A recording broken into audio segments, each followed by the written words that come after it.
আসসালামু আলাইকুম এভরিওয়ান। আজকের পর্বে আমরা দেখব অ্যাক্সিলারেটর দিয়ে কিভাবে ওয়ার্ডপ্রেসের স্পিড অপটিমাইজ করা যায়। সো গত দুই পর্বে আমরা দেখছিলাম অটো অপটিমাইজ অ্যাক্সিলারেটর দিয়ে এবং অটো অপটিমাইজ প্লাগইন দিয়ে এন্ড ডাব্লিউপি রকেট এন্ড ওএমজিএফ দিয়ে আমরা কিভাবে স্পিড অপটিমাইজ করতে পারি। সো যে কোনো আমাদের স্পিড অপটিমাইজ জন্য যে কোনো একটা প্লাগইন ইউজ করতে হবে। এন্ড সো আজকে আমরা অ্যাক্সিলারেটরটা দিয়ে স্পিড অপটিমাইজ করব। সো অ্যাক্সিলারেটর ইনস্টল দিতে হবে। ইনিশিয়াল প্লাগইন না add new plugin. Add new প্লাগইনে গিয়ে আমরা অ্যাক্সিলারেটরটা ইনস্টল দিয়ে নেব। সো ফার্স্ট যে ইয়াটা আসবে এটা হচ্ছে আমাদের অ্যাক্সিলারেটর প্লাগইন। এটা আমরা ইনস্টল দিয়ে নিই। এরপর আমরা এখানে অ্যাক্টিভ করে নেব এন্ড দেন আমরা এখানে অ্যাক্টিভ করার পরে এখানে আমরা সেটিংসে যাব। প্লাগইন থেকে সেটিংসে যাব। সো সেটিংসে যাওয়ার পরে আমাকে বলতেছে যে download the free extended plugin version. So এইখানে আমরা ডাউনলোড করে নেওয়ার পরে এখানে আমাদের একটা ফাইল ডাউনলোড করতে বলতেছে। সো এই ফাইলটা ডাউনলোড করে নিয়ে আমাদের প্লাগইন সেকশনে গিয়ে ওই ডাউনলোড ফাইলটা আপলোড করতে হবে এন্ড দেন এখানে সেটিংসটা চেঞ্জ হয়ে যাবে। সো এই ফাইলটা আমার ডাউনলোড করা আছে, তবে আমি আবার দেখাই যে কিভাবে ডাউনলোড করতে হবে। তো এখানে আমরা ক্লিক দেব। ক্লিক দেওয়ার পরে আমাদের একটা ফাইলে নিয়ে যাবে যেখান থেকে আমরা প্লাগইনের ভার্সনটা ডাউনলোড করে নিতে পারবো।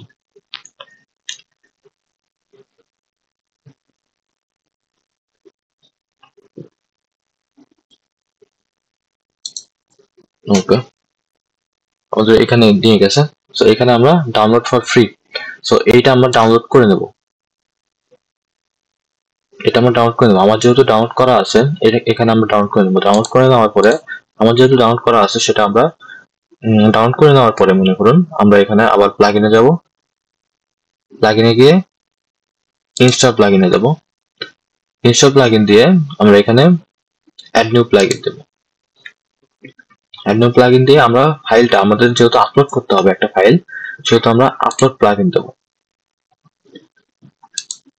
আপলোড প্লাগইন দেওয়ার পরে এখানে আমার আপলোডের জন্য একটা অপশন আসবে।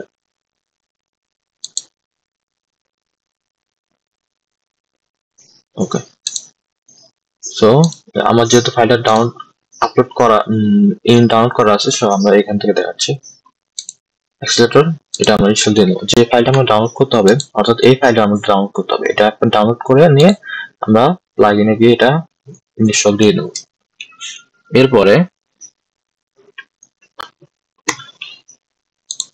Place with uploaded.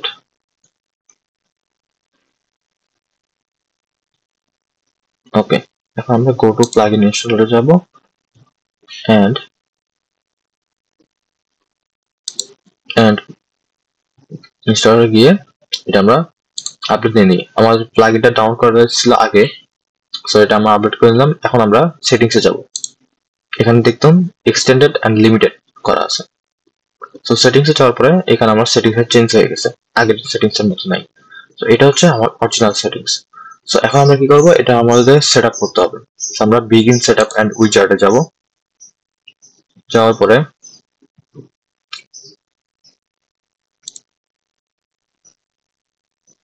লোডিং নিচ্ছে।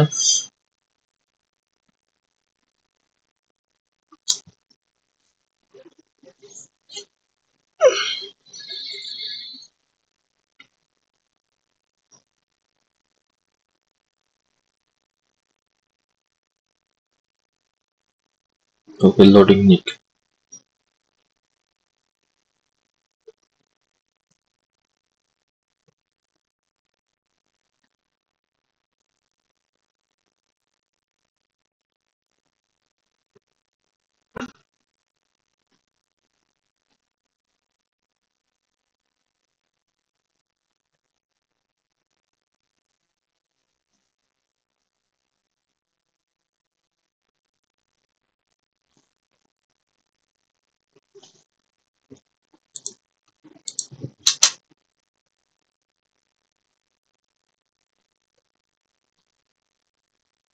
এগিয়ে যাই আমরা সেটিংসে।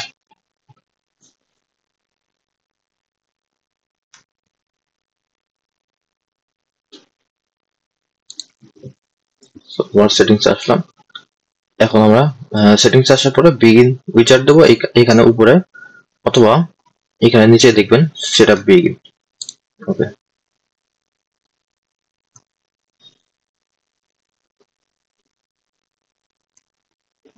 ওকে, এটা আমরা ফুল ফাংশনালিটি এটা দেব, দেন নেক্সট দেব, দেন এটা আমরা স্টার্ট দিয়ে দেবো।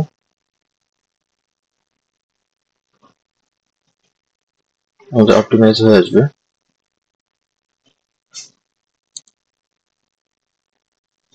ওকে, আবার দরকার ছিল না, এটা আমরা একবারই দেবো।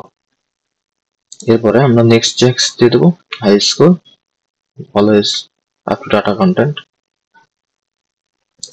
ওকে, এটা হচ্ছে আপনাদের always up to date content, অর্থাৎ আপনার কন্টেন্ট যদি প্রতিদিন আপডেট করা হয় আপনার ওয়েবসাইটের কন্টেন্ট, সেহেতু আমরা এটা দেবো। আর যদি আমাদের ওয়েবসাইটে কন্টেন্ট আপডেট করা না হয়, মানে আমাদের ওয়েবসাইটে করা আছে ফুল অপটিমাইজ, আমরা আর ওয়েবসাইটে কোনো কন্টেন্ট পাবলিশ করবো না, সেক্ষেত্রে আমরা অলওয়েজ হাই স্কোর দেবো। সো আমাদের ওয়েবসাইটে যেহেতু কন্টেন্ট পাবলিশ করা হবে রেগুলার, সো আমরা এটা দিয়ে দিলাম, দেন আমরা নেক্সট দেবো। অ্যান্ড এটা হচ্ছে আমাদের হোস্টিং এর উপর নির্ভর করে, যে আপনাদের হোস্টিং যদি হোস্টিং কার্ড থেকে নেওয়া হয়, যেহেতু হাই বিজনেস হোস্টিং নেওয়া হয়, সেক্ষেত্রে আমরা হাই দেবো। আমাদের হোস্টিং যদি মিডিয়াম কোনো কোম্পানি থেকে নেওয়া হয়, শেয়ার্ড হোস্টিং থাকে, এখানে বলা আছে শেয়ার্ড সার্ভার, সেহেতু আমরা মিডিয়াম দিয়ে দেবো। আর যদি কোনো শেয়ার সার্ভার না থাকে, থাকে ডেডিকেটেড সার্ভার থাকে, এখানে বলা আছে যেহেতু ডেডিকেটেড সার্ভার লার্জ সার্ভার থাকে, সেহেতু আমরা হাইটা দিয়ে দেবো। যেহেতু আমাদের শেয়ার সার্ভার, সেহেতু আমরা মিডিয়াম দিয়ে দিলাম, দেন নেক্সট, দেন আমরা এটা দিয়ে নেবো হচ্ছে, এটা আমরা এইখানে আরেকটা সেটিং ছিল, সো আমরা এটা optimize for mobile device saving hosting weeks. Okay, এটা আমরা নো অথবা যে কোনো দিলেই হয়। সো রান অপটিমাইজ, এখন আমরা ফিনিশ দিয়ে দেবো। ওকে, এটা হচ্ছে আমাদের অ্যাক্সিলারেটরটা ইয়া হয়ে গেছে, আমাদের অপটিমাইজ হয়ে গেছে। সেটিংসটা দেখে নিলাম আমরা। সো এটার অ্যাক্সিলারেটর যখন আপনারা ক্লায়েন্টের ওয়েবসাইটে ইনস্টল দিবেন, সেহেতু আপনাদের একটা জিনিস খেয়াল রাখতে হবে, যে আপনাদের ওয়েবসাইটের অ্যাক্সিলারেটরে ইয়া করার ফলে নিচের দিকে একটা অ্যাড শো করবে অ্যাক্সিলারেটরে। কিছুক্ষণ পর, ধরুন 30 মিনিট পর বা 1 ঘন্টা পরে আপনারা দেখবেন এখানে একটা অ্যাড শো করতেছে। সো এটা মাথায় রাখবেন যে অ্যাক্সিলারেটরটা এটা অনেক ভালো একটা প্লাগইন। আমি অ্যাক্সিলারেটরটা ইউজ করি পার্সোনালি। সো এটা যখন ইউজ করবেন, আপনাদের ওয়েবসাইটের নিচে লাস্ট একটা নিচে সেকশনে, ফুটার সেকশনে একটা অ্যাড শো করবে। অ্যাড অর্থাৎ অ্যাক্সিলারেটরই একটা ইয়া শো করবে, ফুটার শো করবে। তো এটা মাথায় রাখবেন। অ্যান্ড এইভাবেই অ্যাক্সিলারেটর দিয়ে আমরা ইয়ে করি।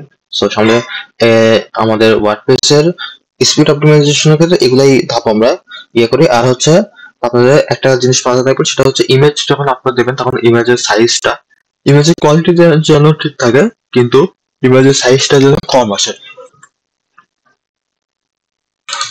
অর্থাৎ 500 কেবি অথবা 1 MB এর ইমেজ যেন এর কোয়ালিটি ঠিক থাকে, কিন্তু এর ইমেজ সাইজটা 1 MB থেকে আপনারা 100 কেবি, 100 কেবি বা 150 কেবি এরকম করে দেবেন।